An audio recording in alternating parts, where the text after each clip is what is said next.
नवांशहर पहुंची BSP supremo Mayawati, बोली भाजपा ने सरकारी एजेंसियों का राजनीतिकरण किया, दुखी है पंजाब के किसान। नमस्कार साथियों, आप देख रहे हैं अवनीश ऑफिशियल 8887। मैं हूं अवनीश कुमार। बहुजन समाज पार्टी की सुप्रीमो मायावती आज पंजाब के नवांशहर पहुंची। उन्होंने श्री आनंदपुर साहिब लोकसभा सीट से बसपा उम्मीदवार और स्टेट प्रधान जसबीर सिंह गढ़ी के पक्ष में चुनावी जनसभा को संबोधित किया। जनसभा संबोधित करते हुए भाजपा पर बड़ा हमला बोला।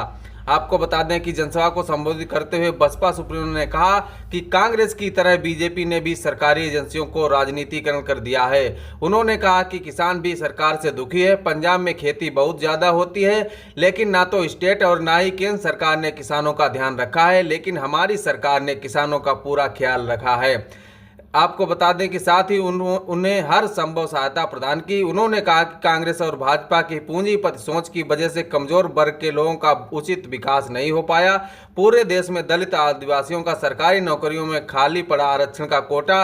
मायावती ने कहा कि विरोधी पार्टियों के चुनावी घोषणा पत्रों या गारंटियों में नहीं आना है, क्योंकि राजनीतिक पार्टियां चुनाव खत्म होने के बाद इन घोषणा पत्रों को अमल में नहीं लाती हैं। ये मात्र जुमला ही साबित होते हैं। इसलिए हमारी पार्टी किसी भी तरह का चुनावी घोषणा पत्र जारी नहीं करती है। हम सीधे काम करने में विश्वास रखते हैं। इसकी सबसे बड़ी मिसाल है कि यूपी में हमने काफ़ी इस काम करके दिखाए हैं। अगर हमें केंद्र में सरकार बनाने का मौका मिलता है। मायावती ने कहा कि गरीब लोगों को राशन देकर उनकी समस्याओं का हल नहीं किया जा सकता है। गरीबों की समस्या का स्थायी हल निकालना होगा।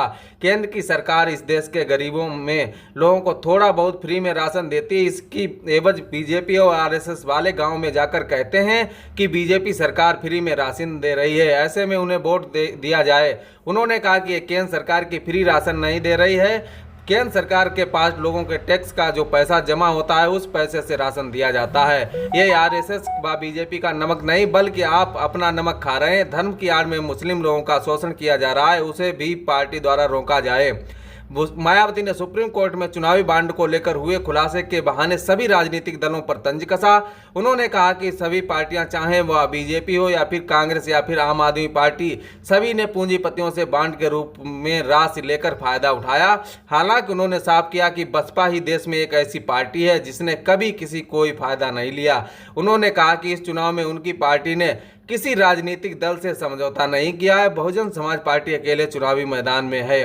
आपको बता दें कि पंजाब राज्य में लोकसभा चुनाव बसपा अपने दम पर अकेले लड़ रही है। पार्टी का किसी भी दल से कोई गठबंधन नहीं है। सभी सीटों पर बीएसपी ने उम्मीदवार उतारे हैं। रैली में सभी उम्मीदवार उपस्थित रहे। इस लोकसभा हलके में रैली में सभी उम्मीदवार उपस्थित रहे। हलके में बसपा अपना अच्छा आधार है। इसकी वजह यह भी है, पार्टी के संस्थापक स्वर्गीय कांशीराम का जन्म भी इसी लोकसभा हलके के अधीन आने वाले रूपनगर जिले के एक गांव में हुआ था। वहीं इस हलके से वह लोकसभा चुनाव भी जीते थे। हालांकि उस समय ये हलका होशियारपुर लोकसभा हलके के अधीन आता है।